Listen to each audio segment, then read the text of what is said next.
Hi, everyone, and welcome to the Simplify webinar series. I'm Ann Kraus, Senior Manager of Training, Learning, and Development here at Simplify. And this month, our discussion will be on OTT CTV inventory. And with me for this discussion is James Moore. He is the Chief Revenue Officer here at Simplify. Thanks for joining me, James. You're welcome. Thanks, Ann. So let's get right to it and start talking about when people talk about OTT CTV, the topic of inventory seems to be pretty hot right now. There seems to be two sides. We've got people who are calling it PMP or private marketplace deals, and then there's the programmatic inventory. Can you describe the difference between those two? Sure, I'd be happy to. But I think I would start by just kind of saying that actually the way I view it, private marketplace deals versus open exchange are kind of the two different categories that I think more accurately represent the two distinct types of inventory that exist programmatically. Actually, both of them are made available programmatically. Programmatic by definition simply means automated media buying. So any inventory that's being made available in a technology that can be accessed by buyers is by definition programmatic. And so whenever a buyer is utilizing a company like Simplify to access inventory, they are engaged in a programmatic media buying process. And then once they access that inventory, they're going to see inventory that's being made available through what's commonly referred to as open exchange buying, which is real-time bidded type media buying. And then there's a subset of RTB, which is private marketplace deals. And really, private marketplace deals are just what they say they are, which is they're private, which means they have a little bit more exclusivity than an open exchange buy. Typically, an open exchange or an SSP is built to have some controls that the publisher, which in this case, the publisher is anybody who's creating television content that can be streamed online that is ad supported. So it's typically the TV and cable networks that are creating, the same people who are creating that content in linear, the same people who are creating it in connected TV and OTT. So when they go through an open exchange, they're able to establish things such as pricing floors and other controls around how that inventory is bought and sold. With a private marketplace deal, they get a little bit more control. It's by definition invite only, which means they get to approve the agencies and/or brands that are going to be buying that inventory. It gives them some additional controls. It's not true always, but it's often the case that they will take inventory that they value more highly or more premium, such as newer content or more popular content, and put it in these private marketplace deals where they've got some tighter controls. And again, it's not always true, but oftentimes the pricing floor or the minimum price for that inventory is quite a bit higher than what you would see in an open exchange environment where people are kind of bidding based on what the market might bear. So if we're all going to still try to get to the same audience, why would a publisher then choose necessarily to not go open exchange and to only go private marketplace? Well, I would even take it one step further and just kind of say, why would they actually sell their inventory programmatically at all, right? So every TV and cable company, and we work with many of them, as you know, have large and diverse sales teams, either direct sales teams or third parties who have for years established direct connections with advertisers, brands, and agencies to sell linear advertising. They, of course, are doing everything they can to maintain direct relationships with those same buyers to also sell them connected TV and OTT content. But the reality is this: programmatic advertising or automated media buying is the fastest growing type of methodology for buying advertising, and has been for the better part of 10 years, and it shows no sign of slowing down. So when you look at a company like Simplify, we're just one programmatic media buying platform. On any given month, we have 130,000 campaigns in support of nearly 20,000 brands. So there are more brands and more agencies who have chosen to access and buy inventory through this automated means than probably those TV and cable teams could ever access directly on their own. And of course, in addition to selling their inventory directly, they want to be able to sell their high quality content directly to the brands and advertisers who have chosen to buy their inventory through these automated means. And so they want to get that inventory into platforms like us to tap into all the advertising demand that we have.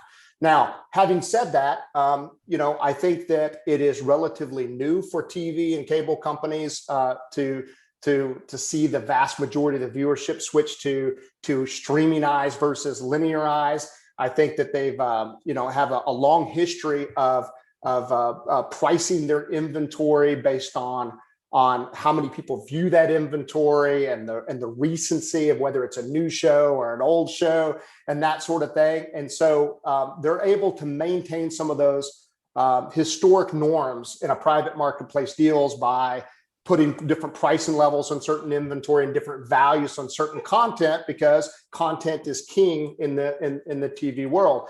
However, in the open exchange world, they're going to get exposure to all advertisers who are looking to buy OTT and CTV, not just those who have elected to participate in the private marketplace that they've approved. And they're going to be able to sell that inventory at a higher velocity or fill rate at whatever pricing the market bears. And if that inventory is deemed valuable or performs well, or whatever other metrics the advertiser has on their side for deeming whether that content's great, then they're going to sell an awful lot of advertising at a very high price through that method as well. So can an advertiser then choose like what would be good for a PMP deal for an advertiser or open exchange? I mean, in your experience, have you seen that it's better for one or the other? Yeah, no, I think it's a fair question. And, if you look at the all CTV campaigns that are running through Simplify today, about 50% of our delivery is taking place across private marketplace deals, and about 50% of our delivery is taking place across open exchange inventory. And so that is an aggregate, but depending on the goals and objectives of the campaigns for some might be running almost 100% on private marketplace deals, while others might be running almost 100% on open exchange. We have to look at the goals and initiatives that the advertiser has on the campaign. We have to look at the budget that are associated with that campaign. Any other variables that we need to take into account that are brand or an agency or media group specific that we need to take into account would define it. And I don't know that I would say one performs particularly better than another. What I would say is that in private marketplace deals, there tends to be a higher minimum pricing floor. And so it tends to over-index in terms of value for brands who want to align with particular content. So if you like the concept of aligning your brand with a certain category of content or a certain show or a certain publisher, then you're going to do that, and you're likely to pay a premium in order to get those impressions on those shows and on those channels within that private marketplace deals. And so that obviously means that there is value with aligning with a specific content above and beyond however the ad might perform, which tends to, I think, logically align itself with brand exposure or just contextual alignment of your brand with content. On the other hand, if you're a performance marketer, the simple definition is that performance marketing with direct response measurement, whether it be somebody filling out a form fill, doing an online purchase, or physically visiting a location, is a really simple equation. It's dollars spent times conversions received.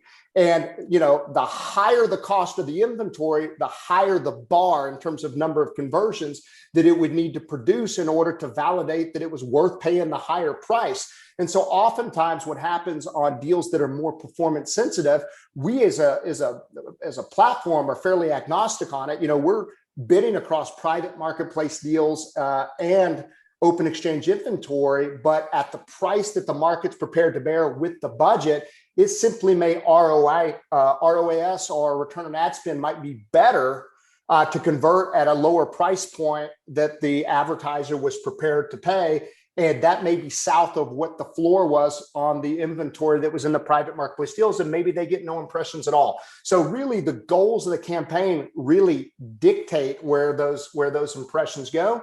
And part of our job as a programmatic media buying platform is to not be judge and jury on the quality of inventory, but to simply just kind of define the available inventory that exists in the universe, listen to the goals of the campaign, and then position the campaign to take the best possible path to get the outcome that was desired. You mentioned earlier about TV, linear TV, maybe not fully embracing or understanding streaming and the open exchange versus private marketplace. This sounds familiar to me. It sounds a lot like when targeted advertising and mobile were first introduced. I mean, is history kind of repeating itself here? Well, I don't mean to date myself, but the scruff on my face used to be dark and there used to be hair on my head.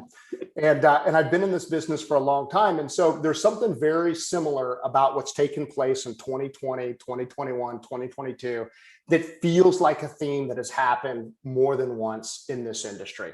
When I first got into programmatic media buying way back when, it was back then there was no mobile and there was certainly no connected TV. So really it was selling banner ads on websites. And back then there are obviously big publishers, Forbes, ESPN, they're big publishers, and each one of those publishers had a direct sales team. They are used to selling their homepage and their newest content, the content that gets the most eyeballs at a premium price. And if you want to be on the pages that have the most eyeballs, you would go through those direct buying sources to get access to that content. And they would say, you know what, we're going to sell you the newest and the biggest and the best inventory. And that programmatic thing over there is remnant. It's the stuff that we couldn't sell. But the thing is programmatic media buying is more than just monetizing inventory.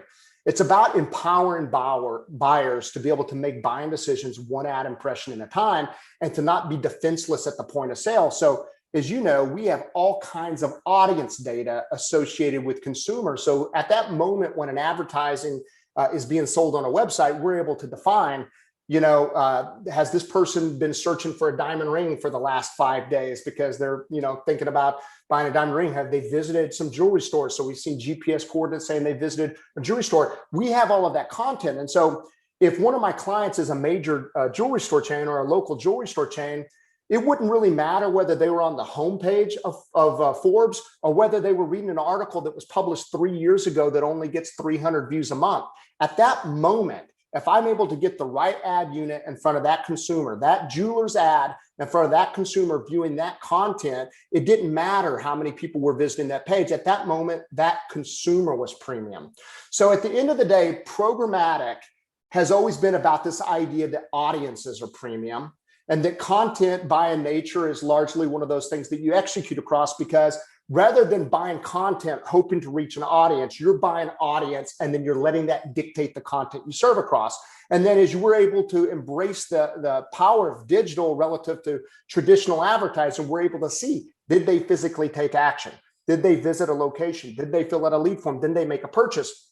And as we did that, it turned out that it just didn't matter, that more and more the audience was premium and that the right ad unit to the right consumer at the right time is what delivered the highest return. And so over time, we saw more and more digital advertising move over into the open exchange environment, and a decrease in private marketplace deals and a decrease in direct sales of publisher sales through websites.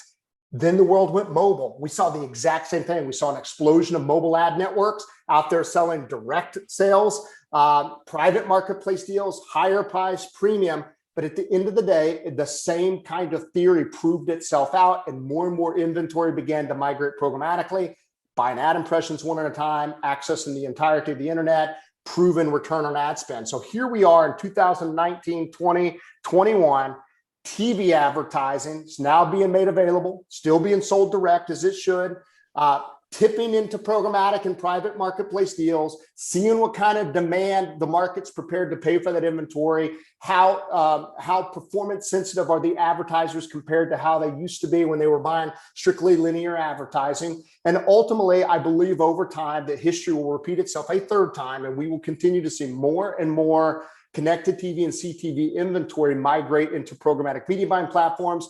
More of what's in private marketplace deals will become available in open exchange environments as controls are put in place to protect the publishers, because at the end of the day, it's hard to replicate the speed and efficiency of selling inventory in an open marketplace environment where you can access literally hundreds of thousands of brands in a millisecond who get to define that your inventory is worthwhile at that moment and that they're prepared to pay for it.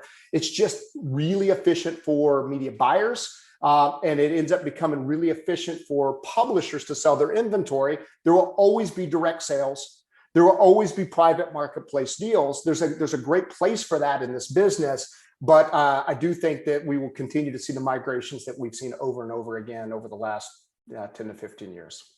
You mentioned performance as well, and it does seem to be that that's another element of OTT CTV is deciphering just how well it worked, right, and how well it performed. So, based on what you've seen and based on what you've said so far, would you say that the PMP might be better for awareness, whereas Open Exchange might be better for that attribution or those conversions? I would just say it differently. I would go back to kind of my original statement, which is right now, when you run a campaign on Simplify, we've got over 1,000 always on private marketplace deals. And so, when we're serving ad impressions, we are serving ad impressions, both private marketplace deals and Open Exchange environment. And ultimately, it really depends on the goals of the campaign. With connected TV, we're seeing all kinds of things: reach and frequency, incrementality versus people who are not able to access that content via linear TV or a cable subscription. We're seeing completion rate, and then you start to move into more digital centric measurements such as form fill or cost per lead, such as cost per visit, cost per incremental visit, cost per action in an e-commerce environment, actual sales and credit card transaction values and actual dollars and cents. And so I think, that I go back to that original equation, which is ultimately return on ad spend is dollars spent on advertising divided by number of conversions that you can validate are a result of that advertising. And ultimately, it is in the publisher's interest to sell that inventory at the highest possible cost because they have to pay the people to create the content, the actors, the producers, everybody like that. And it's in the advertiser's interest to try to access that inventory at the lowest possible cost, because the lower they're able to acquire that inventory for the highest number of conversions, the better their ROI is going to be. So it's this constant dance.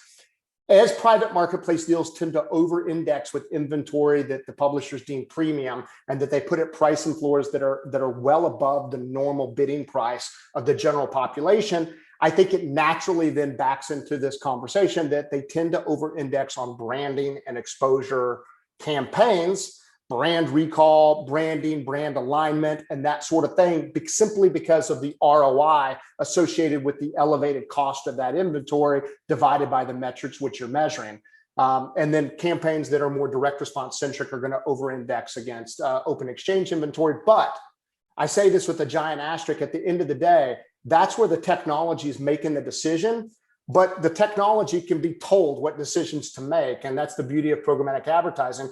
On any given order from any one of our clients, they can define for us what matters in terms of inventory or what matters in terms of objective. And ultimately, it will take shape in terms of the mix based on that feedback, which could be extensive or quite high level. That's great. Thank you so much, James. And thank all of you for joining us. We appreciate all of your time. If you would like some more information on Simplify's OTT CTV solution, please just check out our website at simply.fi, or you can send an email to hi@simply.fi.